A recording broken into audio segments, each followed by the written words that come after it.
as is often the case, that situation became unsustainable for Yvonne. She gave Jack an ultimatum: either be with her exclusively or not at all, which meant no more Mary Jo, either romantically or training horses together.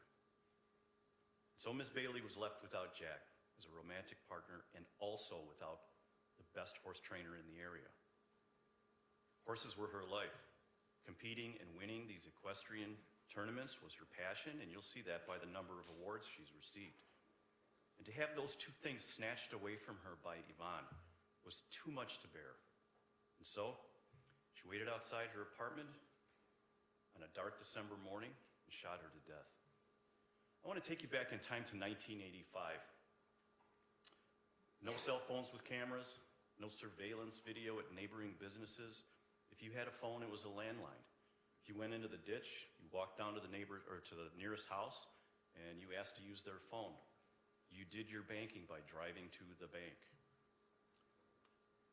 Popular movies at that time were Rocky IV, Spies Like Us, Jewel of the Nile. Top TV shows were The Cosby Show, Cheers, and Golden Girls. Some of you may be hearing about things called payphones for the first time. A word about evidence that you will hear. This is not like a television show where the characters wrap up a neat little package. As we all know, life is sloppy and messy, much more so than a TV show or a movie. But it is our reality. Police investigation has improved over the last 38 years, as it will improve in the next 38. That is not to say the police screwed up. Could certain aspects of the investigation been neater, more complete? Of course. You are going to hear a lot of circumstantial evidence. That is, taken by statements of witnesses. 38 years later, time and health issues, of course, will have affected the present-day recall of some of the details. In which case, the reports from back then may be used to refresh the memories of the witness. Those reports were generated when their memories were fresh. And we also have witnesses that are dead. We don't have a murder weapon, we don't have DNA, we don't have video, and we don't have an eyewitness account. But we do have footprints left at the murder scene in the snow, and casting of those prints. And Miss Bailey's boots that are consistent in the type of boot, the brand of boot, their unusual size, and the tread pattern. And there was no other reason for those boot prints to be there at that scene on that morning. At times, the testimony you hear will be riveting. At other times, it'll be boring. We ask you to listen to all of the testimony and evidence presented and weigh the credibility of the evidence. And at the end, we will ask you to return a verdict of guilty to the charge of first-degree murder. Thank you.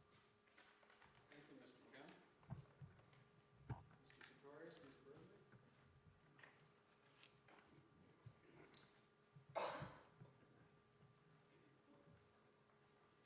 Good afternoon, ladies and gentlemen. Again, my name is Donna Berger, and I, along with Travis Sartorius, we represent Ms. Mary Bailey in this trial. The state has had an opportunity to introduce you to the case, and now it's my turn. We're here because the state has to prove to you beyond a reasonable doubt that Ms. Bailey killed Ms. Menke. Now, despite this case being a very serious one, it's not a very complex one. There will be a number of witnesses, but not a lot of technical, scientific, or legal jargon for you to try to figure out and follow along. To begin with, I'm going to do a general overview of the case, and then I'll move to discuss specific topics.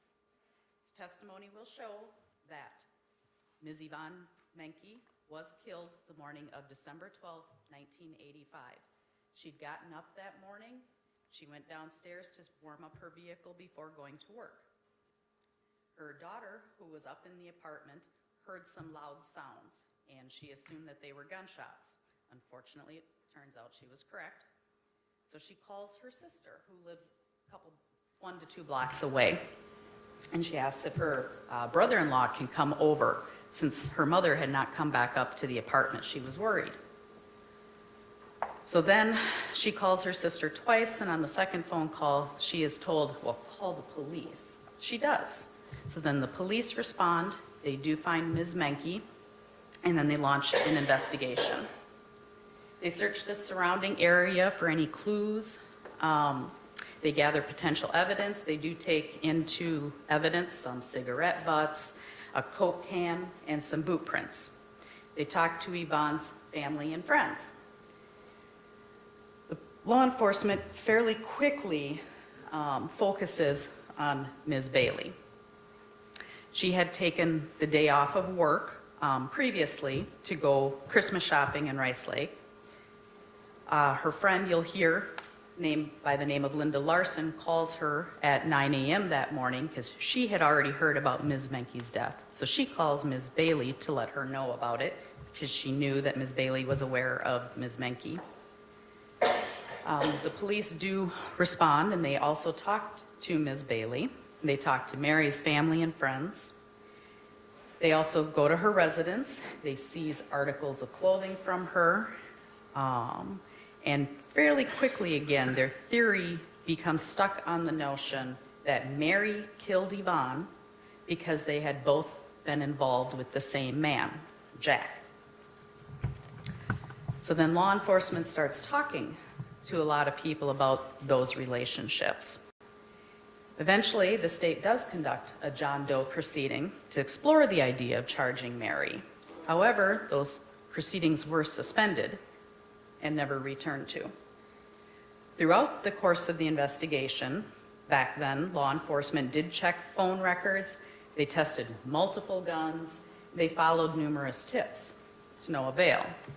As things came up over the years, the police did look into them.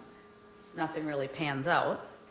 Then about 2022, 2023, they start looking into some cold cases, this being one of them.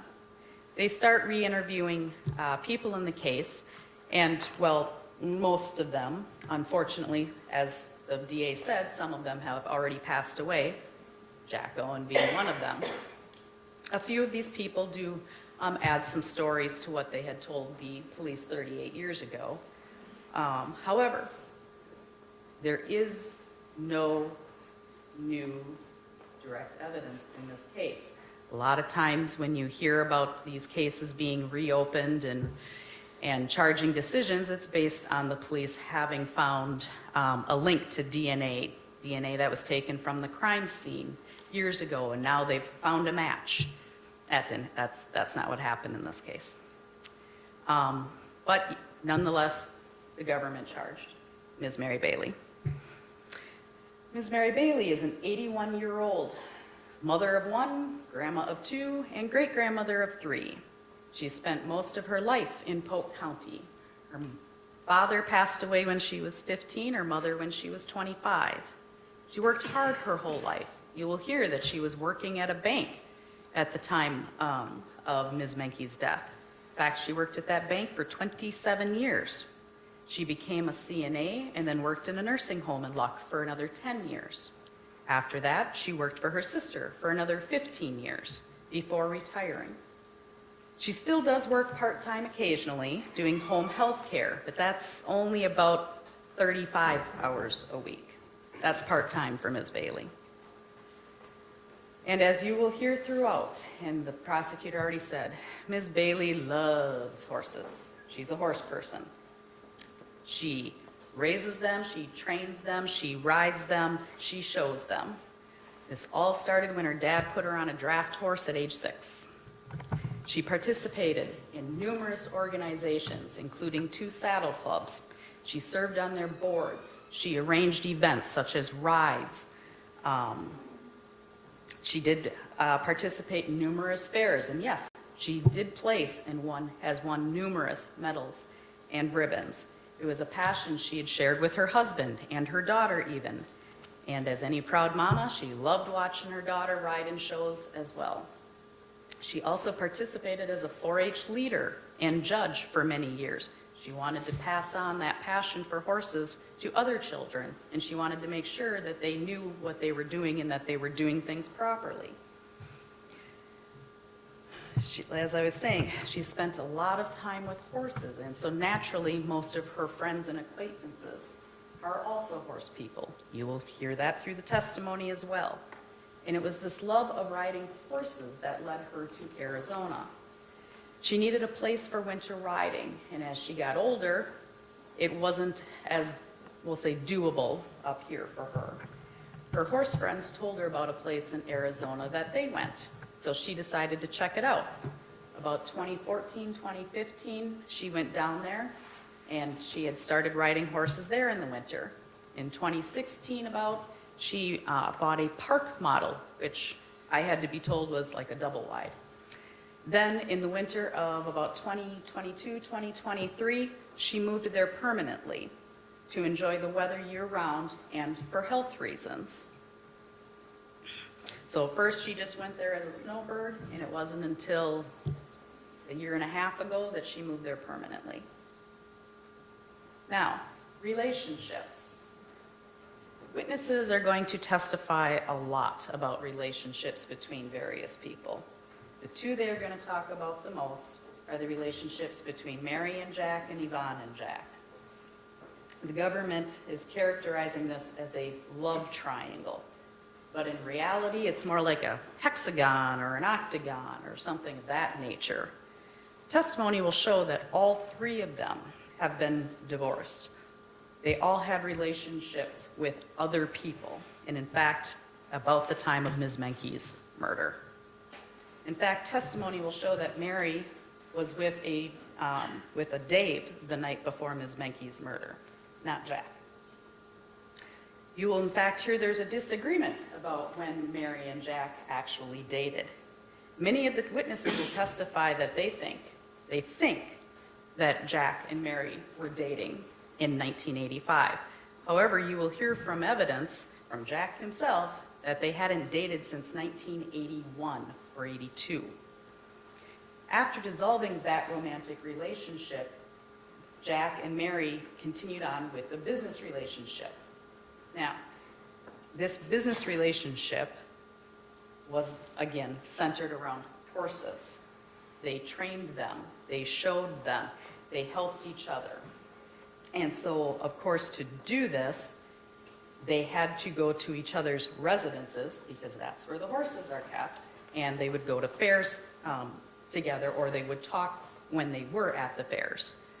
And this would occur mostly during the horse season, which they say is roughly May to October.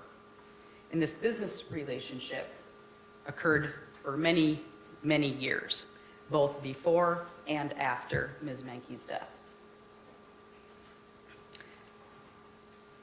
Now, moving on to another topic, direct evidence. There is no direct evidence in this case. So you don't have to worry about being inundated with any scientific or legal jargon. There will probably be some from the medical examiner, Dr. McGee, but that's about it. You won't hear more than that because there isn't any scientific evidence about who killed Yvonne Menke. For example, there is no DNA evidence. They seized some clothing from Mary and they checked it. There is no DNA or blood from Yvonne Menke on the clothing or boots. They also checked for Mary's DNA on items that they had seized at the scene. No match. There were no fingerprints found at the scene to look for a match. You will hear the descriptions of the people who were at the scene or the nearest in time to the morning. No match to Mary.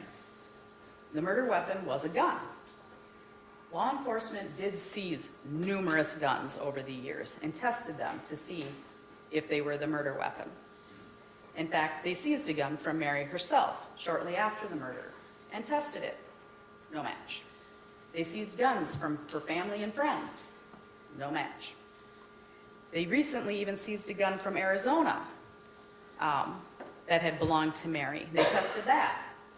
No match. Now, that's not surprising because it was the same gun that they tested in 1986. Boots. You're going to hear testimony about boots, boot prints, and boot casts. At the scene, the police found some boot prints in the snow. Crime lab personnel, including Kenneth Olson, created sulfur casts of these 2 prints. Now, he'll testify that they did have difficulty in preparing the sulfur material that's required to make these casts. It was so cold out, he remembers that. It was the coldest case he ever worked on. It was a struggle to maintain the heat throughout the material which is required. In fact, they attempted a 3rd cast, but it broke. These casts were compared to a pair of boots that Mary voluntarily gave law enforcement. Now, you will hear from both a state crime lab tech and an independent expert about their opinions. Basically, they both conclude that it was possible that the boots made those prints. It's not undoubtedly, it's not for certain, not even probable, just possibly. They'll tell you about the specifics of how they arrived at their opinions and inform you on what the boots both tell them and don't tell them. Memory. You will need to pay close attention to the government's witnesses as they testify. Many of them were interviewed shortly after the murder, some of them a couple of times. However, in the last year or 2, they have been re-interviewed. Now remember, this is 38 years later. So, not only will you have to listen to the information they provide, but when do they provide that information to law enforcement? Is this information they provided right after the murder? Or is this something they provide 38 years later? Memory usually does not improve with age or a great passing of time. This is a small community, and people associated with this case have had decades to talk about it, to discuss it, compare rumors, etc. Often cold cases, as I mentioned earlier, get charged after such as DNA is finally matched to somebody. Again, that didn't happen in this case. That's not why we're here today. You will not hear about new scientific evidence. Unfortunately, there is no direct evidence as to who killed Yvonne Menke. This case, instead, is built on rumor and innuendo. As I stated before, pay attention to when stories are shared with law enforcement. Numerous witnesses that will testify are now in their late 60s, 70s, maybe even 80s. Now, it is mine and Mr. Sartorius's job to cross-examine these people to get at the truth. That's why we're here today. We're not trying to be mean to them. We don't mean any disrespect to them. It is our job. Now, at the beginning, I told you, this is not a very complex case. It is a tragedy that Ms. Menke was killed. I'm sure she was a perfectly lovely person, and it would be nice for the family to know what happened. Unfortunately, at the end of this trial, we're still not going to know. There may be quite a few state's witnesses, but it doesn't matter how many witnesses you put on that stand if they don't provide the information that we need to decide or to figure out who killed Ms. Menke. But we will know it was not Ms. Mary Bailey. Near the end of the trial, we'll have an opportunity to go over all of the evidence that you'll hear. We'll have a chance to go over that with you again. And after that, we will be asking you again to return a verdict of not guilty. Thank you. Thank you, Ms. Berger.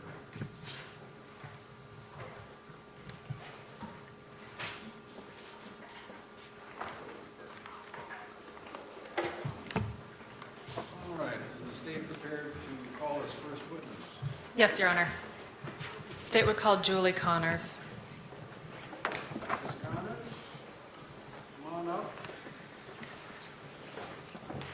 sworn by the clerk. Stand over here for a moment and be sworn by the clerk. Testimony you give this matter shall be the truth, the whole truth, and nothing but the truth, so help yourself. All right. You can take the stand over here on this side.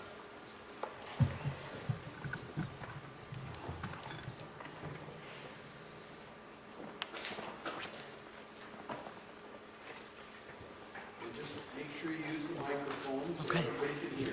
Okay. All right. You can proceed. Thank you, Your Honor. Please state your name and spell your last name. Julie Connors, Connors. And is Connors a married name? Yes. What is your maiden name? Menke? Julie, I'd like to talk to you about events on December 12th, 1985. Do you remember that day? I do. And why does that day stand out for you? That was the day my mother was murdered. Julie, what's your mother's name? Yvonne? Yvonne Menke? Yes.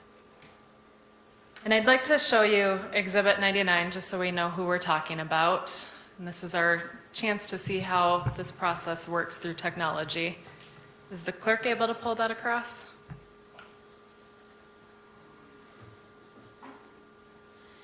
What's the number again? 99.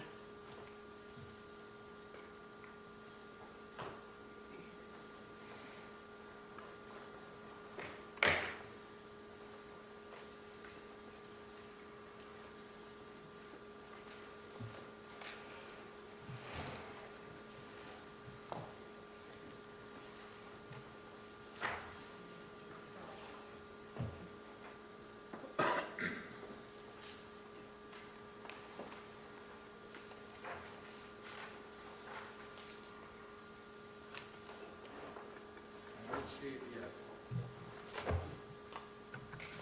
There we go. There's a new tab for exhibits. System is working. All right.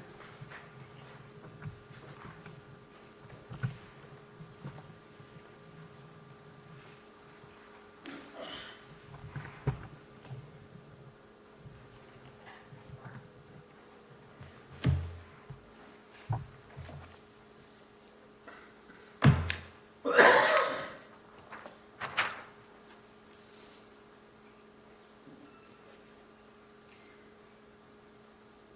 me see if I can make it.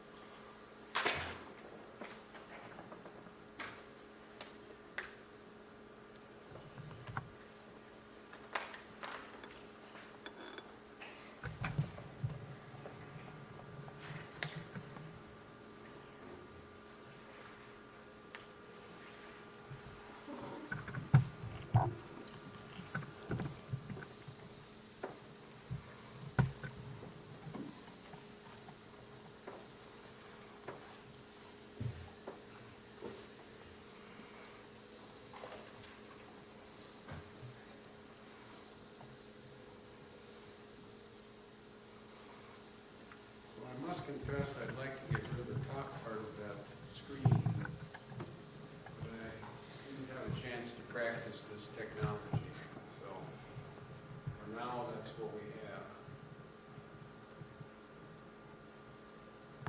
So. go I'll ahead. continue, Your Honor. All right. This Exhibit 99, you recognize that individual? Yes, I do. Is that your mother? Yes. How old were you on December 12th, 1985? 20. And where did you live at that time? In an apartment on Main Street in St. Croix Falls. Did you live with anyone else? Just mom and myself. What kind of building was that? You said it was an apartment. Did it have other apartments in the same building? There was another apartment up in the upstairs. We were in the upstairs, and then there was businesses down below on the Main Street. And does it go down to a lower level behind Main Street? There was a lower level. Do you know what was in the lower level? I believe there was a a newspaper, like a delivery area. Was that an area you ever went into? No. Speaking of December 12th, 1985, I want to start at the beginning of that day. What do you remember from that morning? I had gotten up to take a shower and get ready for work. Mom was still in the bathroom, finishing getting herself ready for her work. I was in the kitchen just waiting for her to finish. She came out and said, I have something to tell you. But she said, I'm going to go start my car first so it can warm, and then when I come back, I'll tell you. She did not come back. So you normally would have gotten in the shower, but you were waiting for her to come back up, is that right? Correct. I'm normally showering when she leaves. And what did you do while she went down to go start her car? I was just waiting in the kitchen at the table, waiting for her to come back.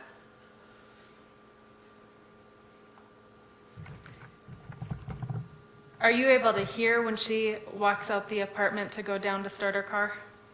I did. You could hear the door that goes out to the main street. It created a vacuum in that enclosed stairway, and so when it shut hard. So I could hear it shut, yes. And then where does she go from there? She goes out onto Main Street. Is her car parked there on Main Street? No, her car was parked behind the building. And is there a set of stairs that she takes down to that part behind the building?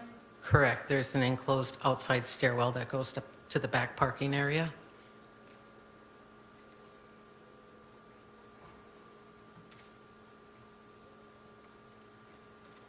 And what would she normally do when she goes down to start her car? Does she normally go down and start it and come back up? Yes, she would go down and start her car, bring it around to the main street and park it on Main Street while it was warming, and then come back in. And so you were waiting for her to do that morning? Correct. You said she didn't come back up. Did you hear anything else after you heard that door shut? Yes. Maybe 15 seconds later or something, I heard what sounded like the crack of a whip. What did you think when you heard that sound? I wasn't quite sure what I was hearing, but it caught my attention, so I started listening more intently. I heard another one, and I started looking out the windows trying to find my mom. In my head, I thought someone was like hurting her, beating her, something, because I was certain that it was like a whip crack. And so all I could think of was someone was hurting her. And so I started looking out the windows to try to find her to see if she was coming back. I looked out the window that is directly above that outside enclosed stairway, and that window was a bit frosted over, so I really couldn't see anything. So I went to the Main Street window in our living room to look out to see if she was coming back up the sidewalk to come back in. I couldn't see her there. So I went to the bathroom window, which looked directly over the back parking lot, to see if her car was still there or if I could see her getting to her car or anything, and her car was still there. And she was not there. But I did see someone else. Okay. You saw someone that was not your mom? Correct. What did you see? I saw a person towards the back end of where my mom's car is parked, walking towards the north, away from our building, kind of at an angle, because our cars were parked up against the building, so they were closer to the building, but then they started walking at an angle towards the edge of the parking area to the north. Did you continue watching them until they were out of sight? I did. Where did they go? They continued to the north. There's another building to to the north of us, a driveway that splits the two buildings.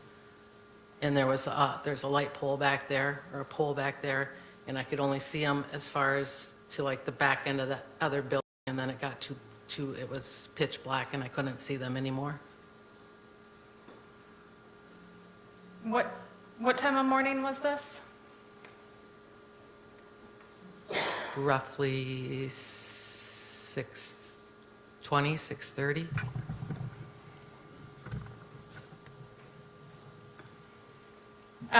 You indicated that you parked your cars back there. Who parked their cars back there? You? Mom and myself, and then I believe there was one car from the person from the other apartment. Is that a public parking area? Would other people park back there? No, it was private.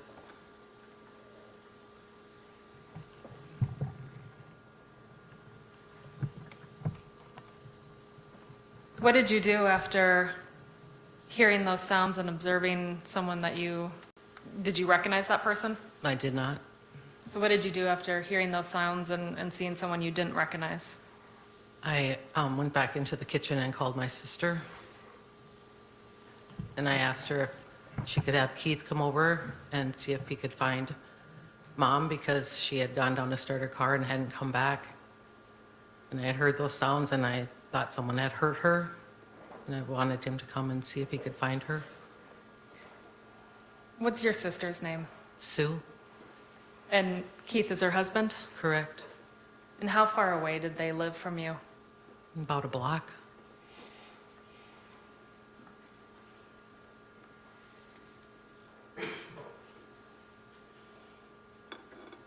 Did they make a different suggestion?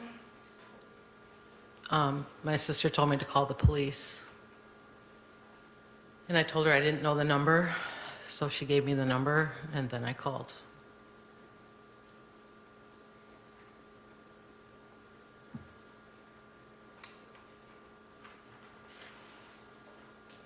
When you called the police, did they indicate someone would be on their way?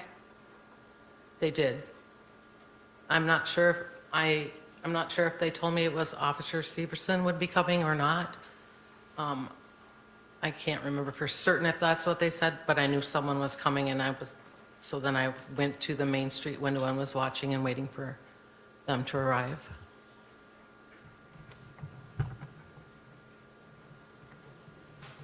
Julie, some of the jurors might be wondering why you didn't go down to check on your mom at that time. Because I was scared and I didn't want to find her. Did you have any sort of weapon or anything that you grabbed? I did.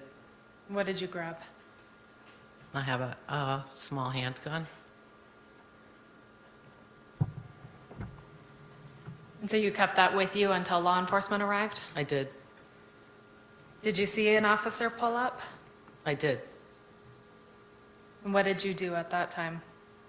I put the gun under the blankets on my bed, and I went down to, I had to have known at that time that it was Mike Severson, because when I went out then to meet him, I went around, I didn't go through the stairway, I went down the driveway side to get to the back, and I asked him if he had found her. I said, Mike, did you find Mom? And he said, no. And then I said, she's in the stairway, because I knew that's where she had to have been. That's where the noises were, and she didn't come out. And so then I waited by Mom's car, and he went in and looked. Did he indicate he found her? He did.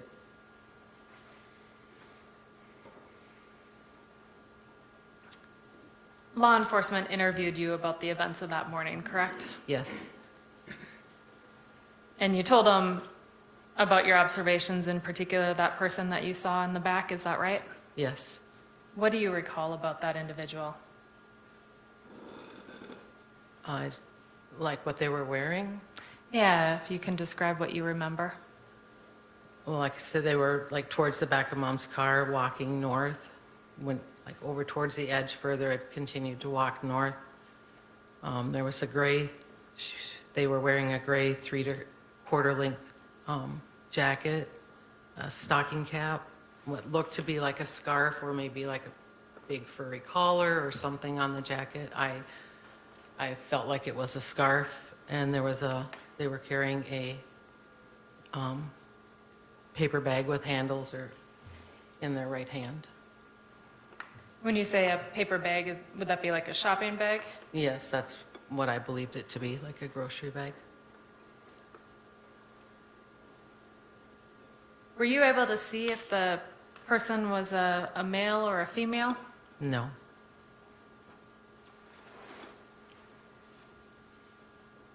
Law enforcement asked you how tall you thought the person was, correct?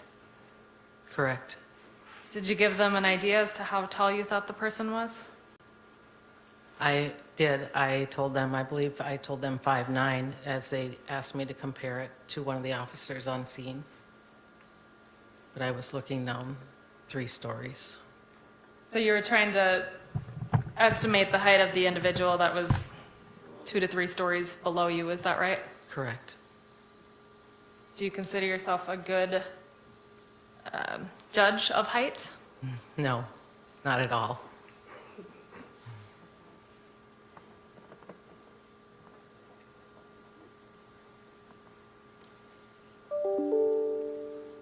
Julie, I'd like to have you explain the layout of the apartment that you lived in. You said it was up on a second floor and that there's another apartment up there. When you enter your apartment, what's the first thing that a person would walk into? When you walk in the door, there was a fairly small hallway. If you looked straight ahead, you would see like the kitchen and the far wall. On to the right, a few steps in was the bathroom. If you continued in a few more steps, then it was all open with the kitchen going in the kitchen on the right and the living room on the left. It was all one big room. And then there was 2 bedrooms on the north wall, 2 doorways. And when you say on the north wall, that would be off of, if you had walked all the way in and went into the living room, the bedrooms were off of that wall, is that right? Correct. And I'd like to show you exhibits. Well, I was going to start with exhibit 3. So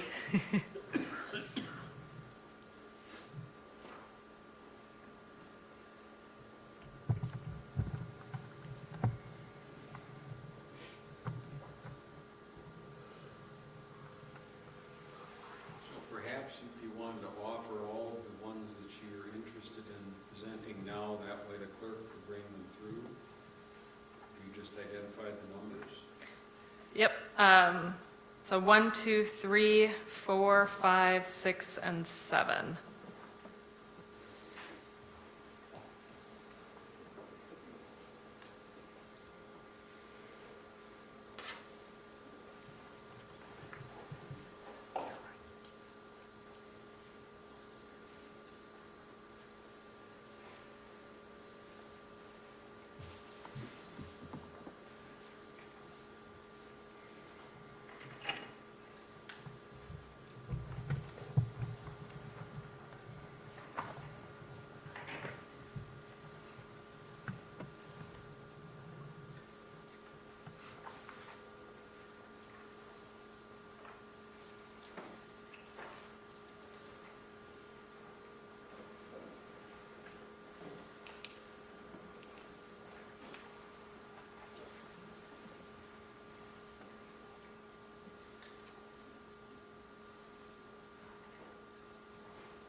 Here's number 1. It is, however, sideways. Can you rotate it, Your Honor?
see it. Julie, I believe this is Exhibit 1. Is that right, Your Honor?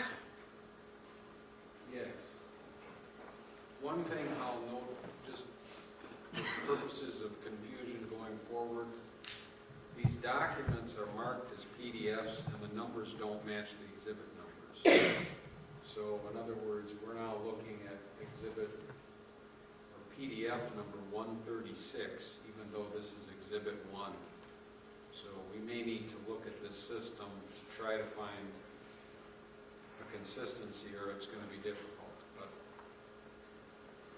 there you have it. And perhaps we go back to the old way of just having me introduce exhibits, but trying to work with it. Julie, do you recognize what's in this picture? I do. What are we looking at? Standing in the living room, facing towards the kitchen in the apartment. So we're in your apartment looking toward the kitchen. Correct. Okay. And Your Honor, if we're able to look at Exhibit 2.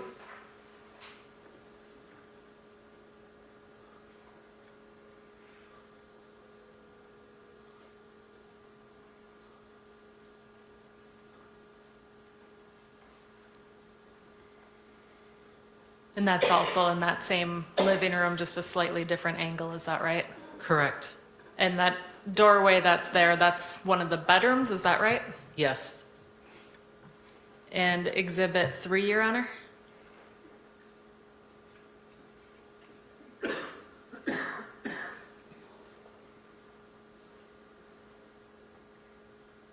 And do you recognize the angle of where we are standing for this picture?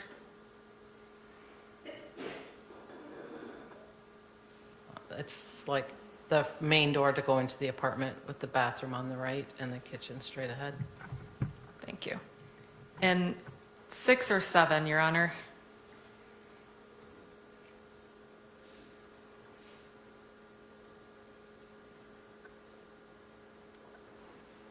And this is Exhibit 6, correct? Yes. Standing in the kitchen looking towards the living room, which faces Main Street. And number 7?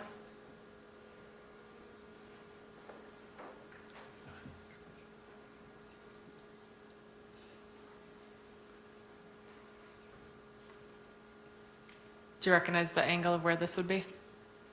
Like right at the edge of the hallway, so it'll be like the hallway kitchen looking towards the living room with the bedrooms on the left. Thank you. One thing I wanted to draw attention to, and I think you might be able to see it in the last picture, there was a fire escape from the apartment, correct? Yes. Was that an exit used by you or your mom? No. And in fact, when looking at that picture, I think it was number 6, it had a couch in front of it, is that right? Correct. So that was never an exit that was utilized. No. And Your Honor, I have 2 more pictures, 4 and 5.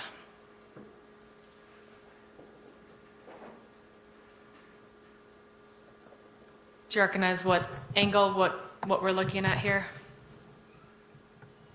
It's looking out the bathroom window to the back parking lot. And so when you were talking about a light pole, that's looking at the light pole, is that right? Correct, from that bathroom window. And number 5, Your Honor?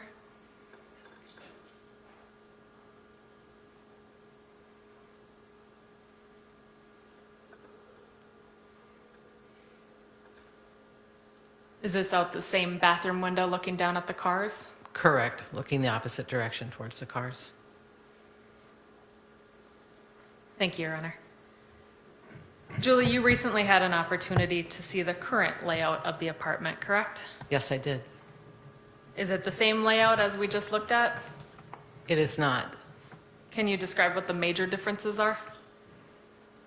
The 2 main differences would be the bedroom is now where the kitchen used to be, and then the kitchen and a sitting area or library area is where the 2 bedrooms were.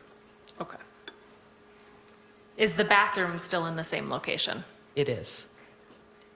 And did it appear that the windows are generally in the same places? They seem to be in the exact same places. You also went outside to the stairwell where your mom was killed, right?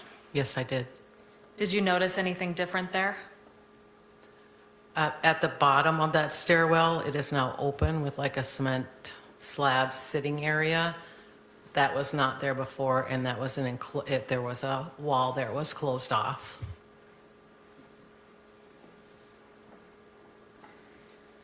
Julie, I'd like to talk to you a little bit more in general about your mom and events leading up to her death. To start with, we just heard earlier that you have a sister named Sue and a brother-in-law named Keith. Do you have any other siblings? I do. And who are they? I have a sister, Becky, and a brother, Jim. And are they all full siblings? Yes, they are.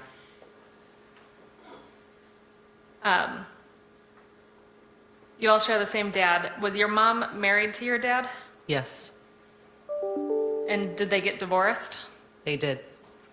Do you know how long before her death they got divorced? I'm not certain of the exact time, but I know our house burnt in 1977, and they weren't together then. Okay, so before the house burned in 1977. They had split, yeah.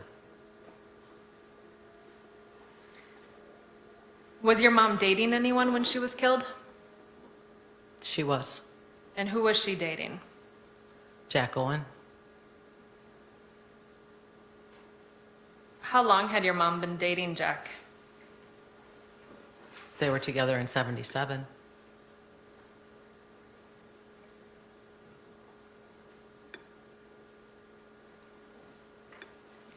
Were they always together? Did they ever break up, or were there on and off times? Yes, it was off and on.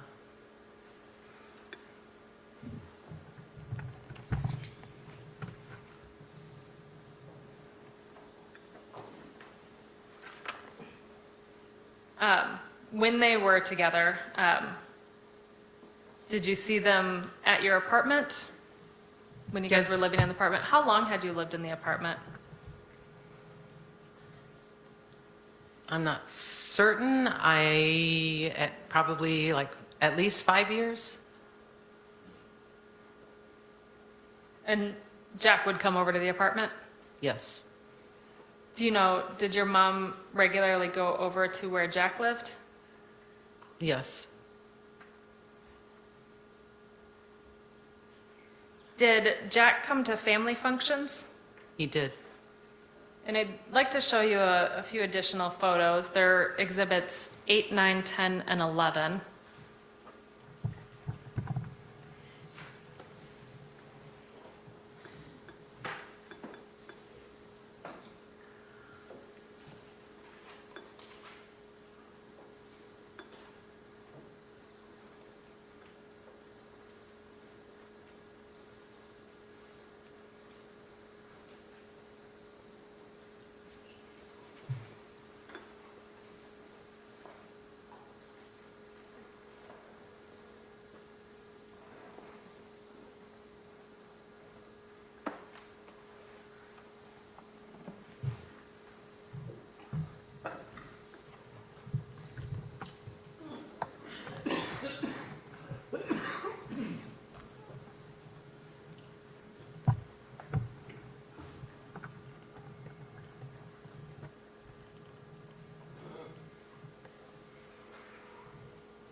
That's the first of those. Number 8, thank you. And looking at exhibit 8, Julie, who do we see in this photo? Starting on the left, it's my brother-in-law Keith, my sister Sue, my aunt Vera, myself, Jack, my brother Jim, and my nephew, Jason.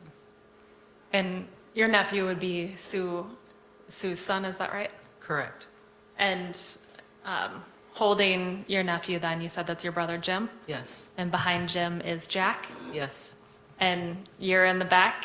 yes, And I should not point out your glasses, is that right? correct. And then it's your Aunt Vera that's sitting there, correct? Yes, Okay. So unfortunately, we don't get to see your sister Becky. not in this one, no. And do you know approximately when this picture is from? 84 or 85? And obviously Jason had to be alive at that Correct, time. that's I'm basing it on Jason's age, yes. Okay. And, well, let's look at Exhibit 9.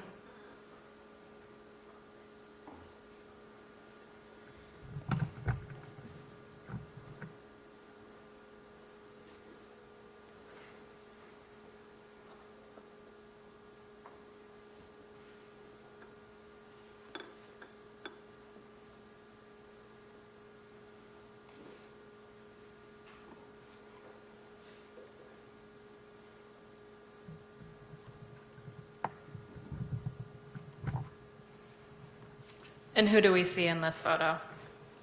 Mom and Jack, And was that from the same family function? yes, I believe it was. And looking at number 10, Your Honor?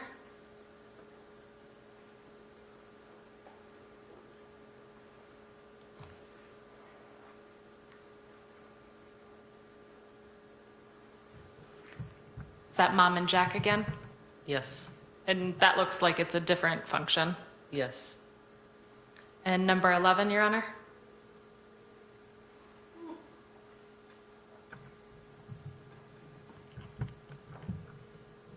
And who do we see in this photo? Jack. And is that back in your apartment? It is, it's right inside the front door of or the main door of the apartment, yes.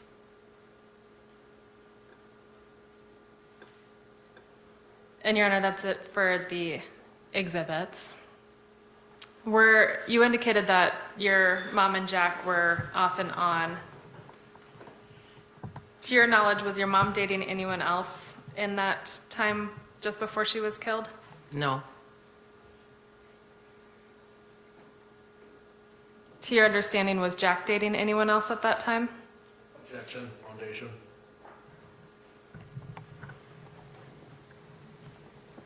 You want to provide foundation?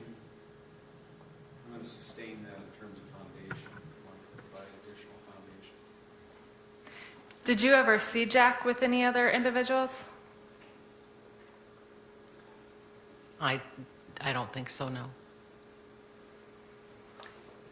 You indicated they were off and on. Did that go on for a period of time? Yes, Do you know how long they would be back off and on?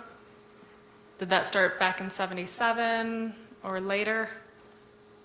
from what I remember, I believe it was the whole time they dated, that's how it was.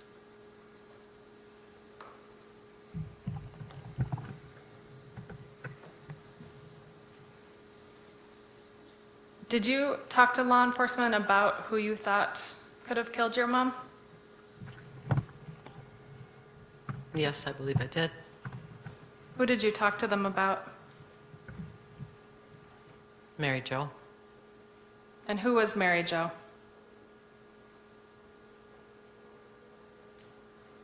from what I knew, it was someone else that Jack was dating. Had you ever met her? No,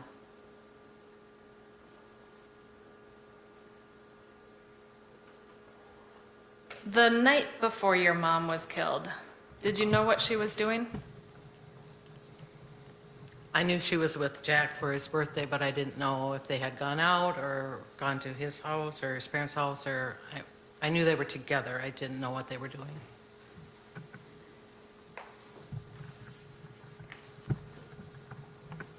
In the days before your mom's death, had anything unusual occurred? Yes, What was that?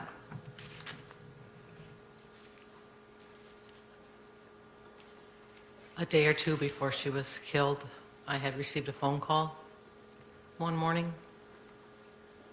What do you recall about that phone call?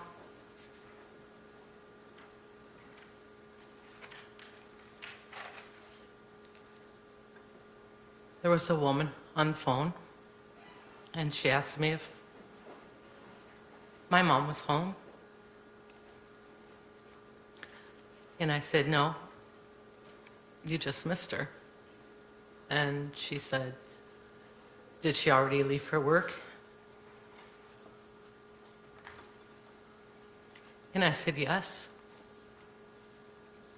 And she asked what time she left. And I told her.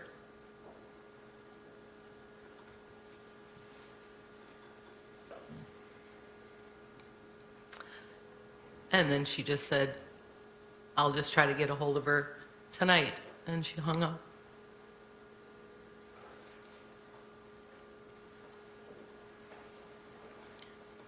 Why does talking about that make you feel emotional?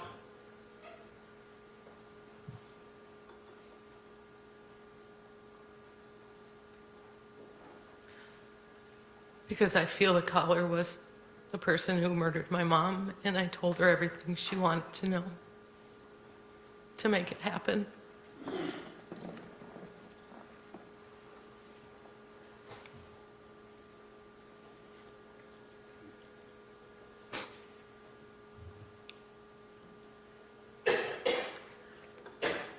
Is the voice of the caller? I did not. I thought it might be Pat Sage. It was the only person I could think of that it might be. I knew Mom had started bartending and helping her out occasionally, and so I just thought it was.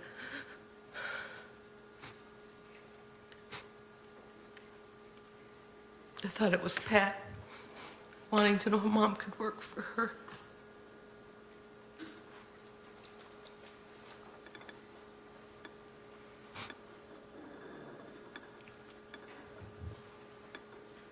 Was there something about the caller's voice that made you think it could have been Pat? It was a deeper, kind of a gruff sounding voice.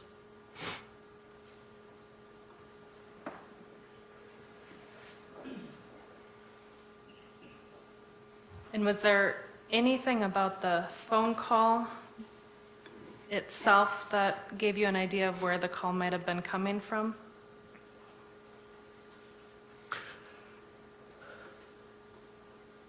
I believe at the time I had told law enforcement that I thought it was a payphone and that I heard coins drop, but I can't hear those coins drop in my head anymore.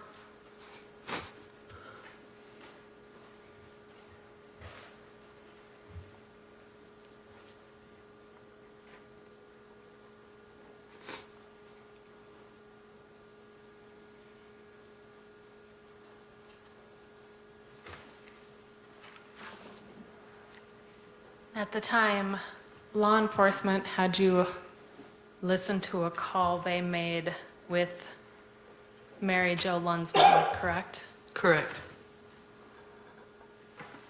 And at that time, do you recall what you told law enforcement as to whether you thought she was the caller? I do. I told them I couldn't be certain if it was or was not.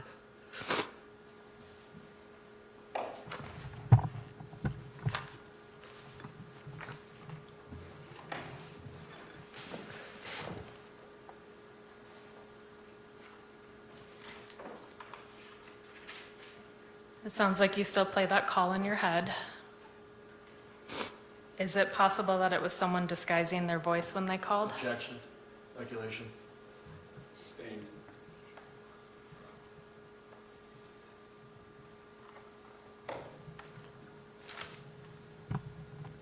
Would you know if it was someone disguising their voice? Objection. Same speculation.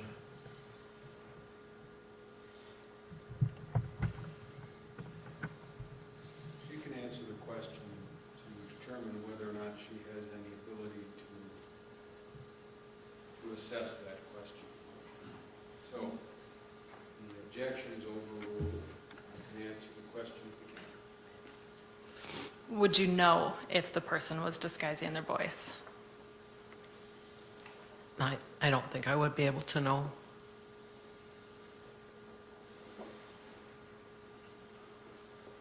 Julie, over the years that you lived with your mom, did anything else strange occur? We would get a lot of phone calls where no one would be on the other end. And then they just hang up.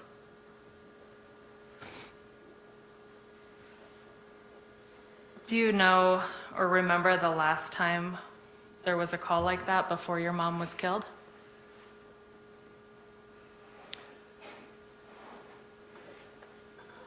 Not a certain time frame, but we were still getting them. Like when she was killed, you know, like up until she was killed.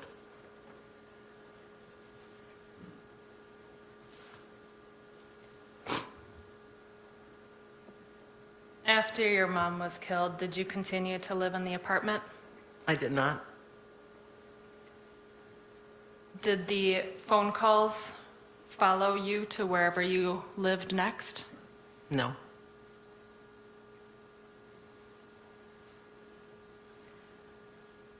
I have no further questions. I would offer the exhibits into evidence.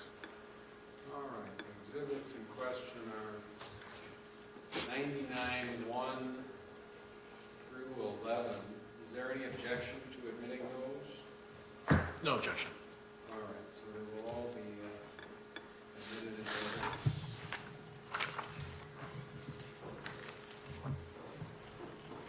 Cross-examination.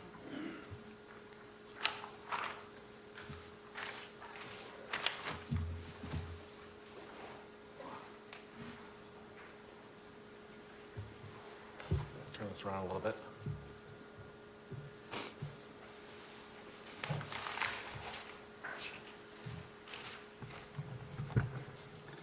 Julie, I want to begin with talking a little bit about identification. And certainly, we've gone many years on this case. And would you agree that over the years, you probably have given many different instances of trying to identify the person that you saw walking out behind the lot after your mother was killed?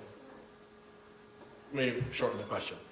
Do you recall, let's say, just in the immediate day or two following your mother's homicide, how many times that I tried to give law enforcement identifications of what you saw? In the first few days following, Right. I only remember the one time the day of. And certainly we're talking many years ago. Would it be helpful for you as we go through the different instances of identification if you were to read a report about what you said to refresh your recollection about what you said to various law enforcement officers on the day of the homicide? Yes. May I approach? Yes. Travis, may I see what you're showing the witness? Thank you. Okay, thank you. I'm going to show you a report. You can just take your time, read the report. Can you identify it for the record? What It is, Is it an exhibit or? it's not an exhibit because I'm just using it to refresh, that's why.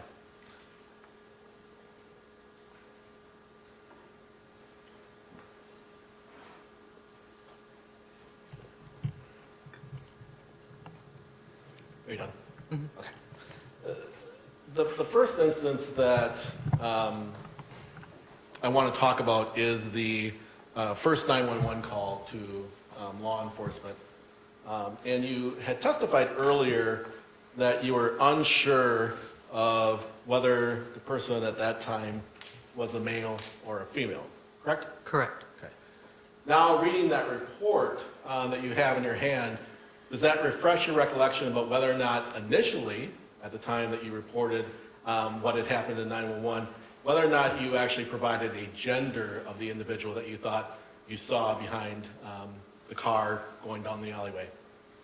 I don't believe that I did. Okay. So the report itself doesn't remind you of that conversation?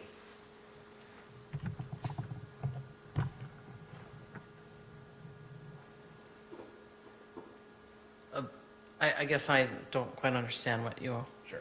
In reading the report, I guess the question is, does that refresh about whether or not you told the 911 officer whether the person that you saw in the alley was a male or a female? This report states that I said a man. Do you recall telling 911 at the time that it was a male that you saw? No, I do not. Certainly, once this happens, you would agree with me that you're trying to provide law enforcement with as much accurate information in order for them to try to find the suspect, correct? Correct. Eventually, after the 911 call, local law enforcement comes shortly thereafter to talk to you, correct? Correct. And one of those was Deputy Lindholm. Do you recall meeting Deputy Lindholm shortly after the incident? I do. And in that case, the state mentioned a little bit that there was some further discussion as to how you described the person that you saw. And there was I think you testified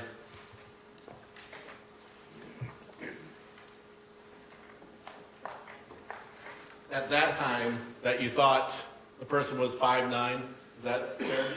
Yes. And when you thought the person was 5'9", you mentioned briefly that you thought that because you compared the person that you saw to Deputy Lindholm. Do you remember doing that exercise? I do. Okay. And Deputy Lindholm, was there some information that you received that Deputy Lindholm was about that height, and you thought you compared the person, let's just say, the person that you saw to Deputy Lindholm's height? That's what he asked me to do, yes. He said, and I don't know what he said, how tall he said he was. He just said compared to me. Sure. And you said about the same height? I don't know. Would it help you to see his report to refresh your recollection? Sure. Okay, may I approach? Yes, you can.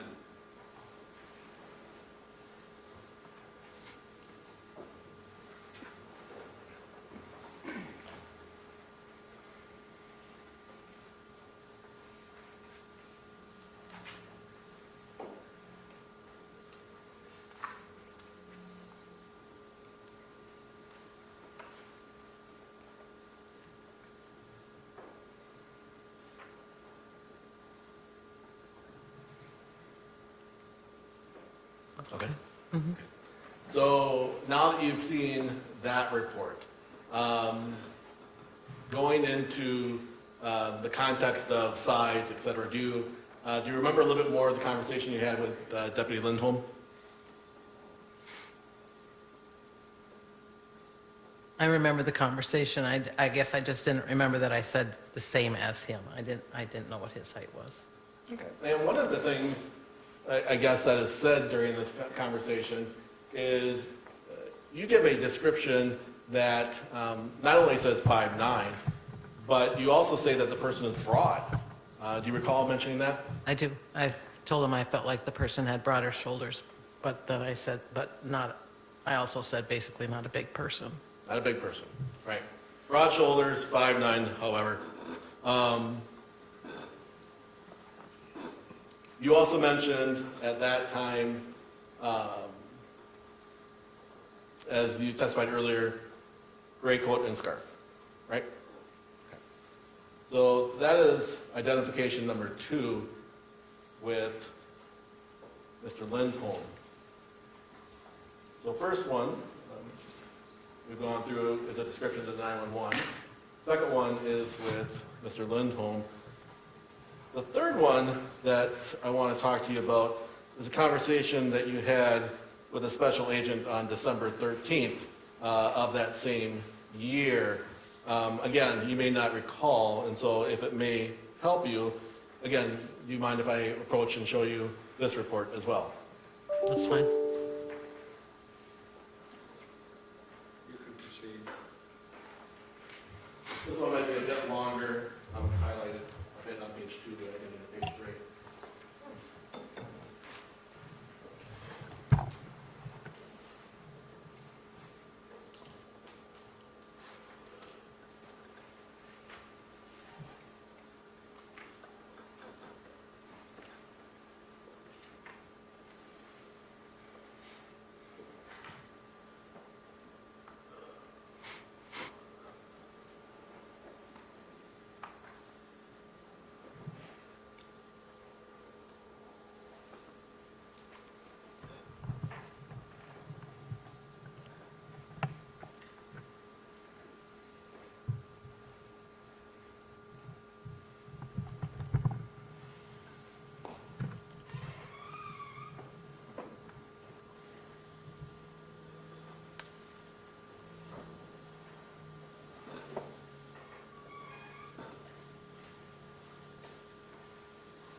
Fair to say, I guess before that, having looked at this report, does that refresh your recollection of this conversation at all? I honestly don't remember this conversation at all. Does the information that is supplied in there, do you believe it aids you in any way of the description that you gave to either one or two prior as to articles of clothing, height, size, anything of that? No. There is a portion there that does talk about weight in there. Do you recall ever making a comment about how much you thought the person weighed? I don't recall that. That would be about as good of a guess as height for me. But all of these descriptions are given to law enforcement shortly thereafter the time of the incident. So within a period of a few days, correct? Yes. Okay. And at that time, you had talked about your apartment and going out to a window to observe this person. And you described that one window was frosted in the apartment. Another window perhaps didn't give a good view. And the third window, the bathroom window, was the window where everything was seen, correct? Correct. Now, that window didn't have any of the frost issues, correct? Not that I remember. And again, to refresh us, how long are you at that window observing that person? From the time I got to the window till I couldn't see them anymore. Right. However, I don't know. I think a yes.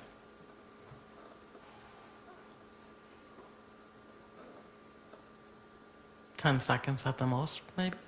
Because at one point you say that the person you see is standing behind your mother's car. When I first got to the window, that's where the person was, yes. And the person that you see that's staying in the car for some time, right, then walks away from the car, correct? Well, I don't know that they were standing there for some time. Just when I first went to the window, that's where they were. That's where they were. Yes. And they walk away initially. Yes. And perhaps it's only at the very end you see them, what you think might be a jog or a run that's a little bit quicker. Yes, But, right before they got into the darkness. and that entire time from the back of the car to them walking, to them eventually maybe jogging, you have clear eyesight of them at that time? Correct.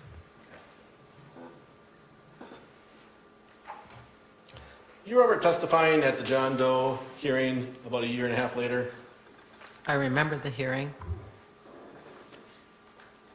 Do you recall at that hearing giving another description of what you saw that day? I don't remember testifying. I don't remember at all what I testified at that hearing.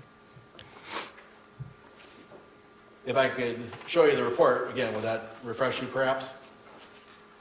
It might help.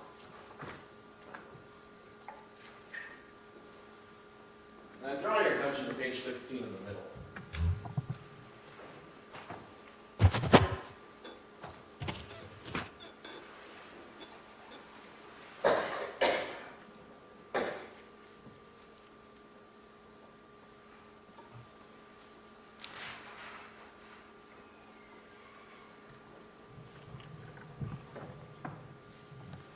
Okay.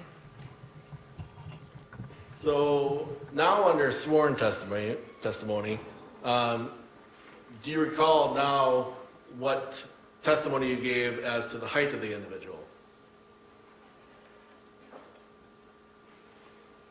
If you're asking if I remember saying it, I don't, but it is on this document, so. Right. And the document now says that under testimony, say the person is now closer to 5.5 feet. Is that accurate? Yes, that's what it says. So now we've gone from 5'9", 5'10" at the time of, or shortly thereafter, to now we're bringing them down a little bit, down to 5.5 feet. But in that John Doe, if you have gotten to that point, you also still continue to say that they're broad and they're thick built as well. That's what it says, yes. Well, that has never changed from the fact that the person that you saw, you considered to have that bigger bill. Correct? Through the form? The broad shoulders, yes. The state mentioned finally that you give a final description of what you recall, and that's to Investigator Vitalis shortly in the recent past. Do you recall that conversation? Yes. Okay. And do you recall what height, now that the investigation has been brought back, Investigator Vitalis is asking you questions about what you recall.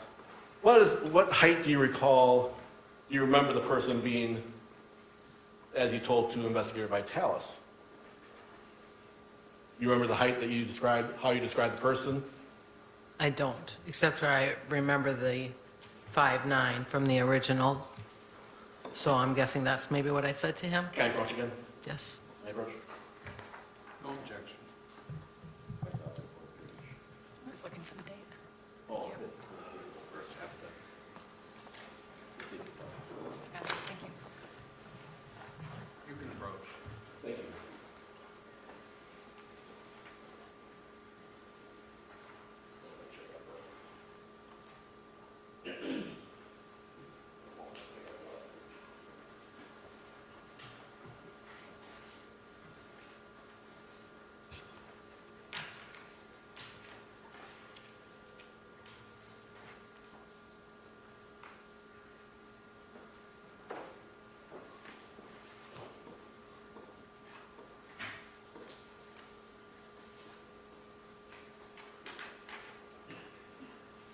I want to bring your attention to the last two pages.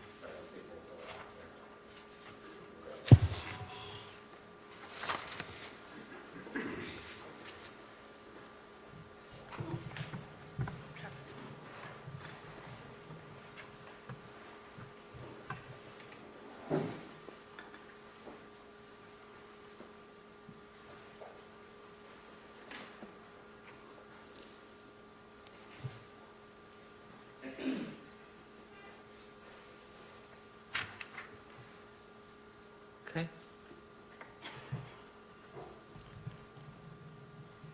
Just want to make sure you're done reading. Yes. Yes. The height is described by you after reading this report. Do you recall now how you described the person's height that you saw? So as I said, shorter, stocky, gray jacket and stocking cap. So now, over the years, we've gotten to the point where it went from 5'9" now to the last description that you remember is short. Still stocky, still that build being there. But there's also one other point when you talk to Investigator Vitalis. You recall having a conversation about memory and what memory can do over the years. Not exactly, no.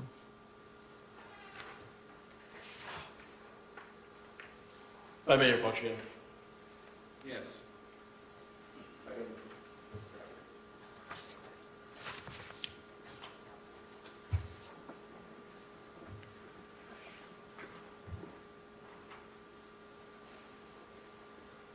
And I'd like to draw your attention to the last few sentences there that are highlighted, and see if that refreshes your recollection as to your most accurate memory and description.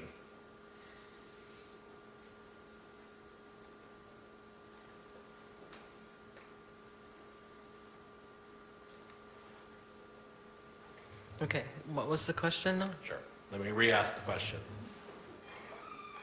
Isn't it true now that you've looked at the report, now that you have a little bit of refresh? Investigator Vitalis asked you about, over the years, memory being an issue, and specifically about what is the most accurate description that you have provided over all of these descriptions? And your response was what?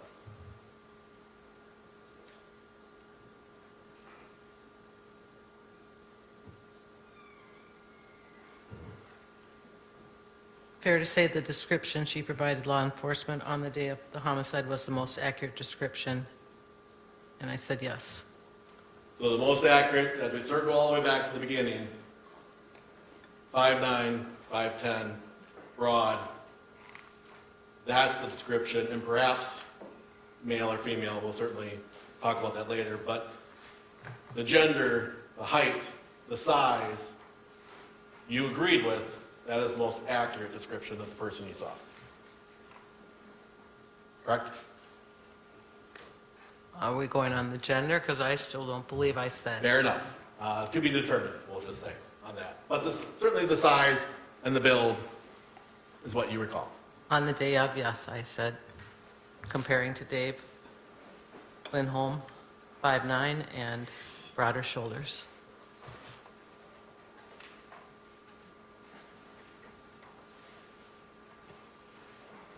There's a line of questioning as to a phone call that was had, that you received. Mr. Sartorius, could I see counsel here just a moment? Sure.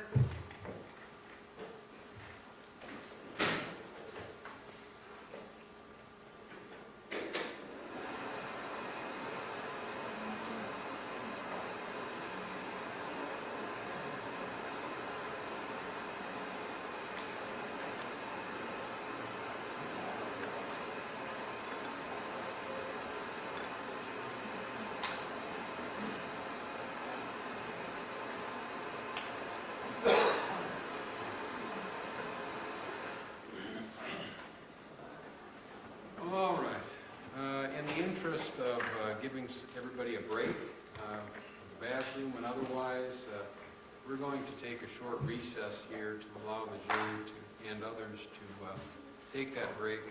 I think about 10 minutes, perhaps. How long will it take to get? I'm going to ask the bailiff's advice. 15 minutes or 10? Between 10 and 15, I think. All right, we better do it 15, because I know we've got limited resources in the back. We'll come back in 15 minutes now. I want to make sure the jurors do not begin your deliberations or discuss this case with other jurors. Do not interact with the attorneys, witnesses, media, or members of the public. Do not conduct any independent research or investigation. And do not watch or read any media reports. I'm not sure they're up there yet, but in any case, I'm going to keep saying that over and over. So, for now, we will see everybody back here in 15 minutes.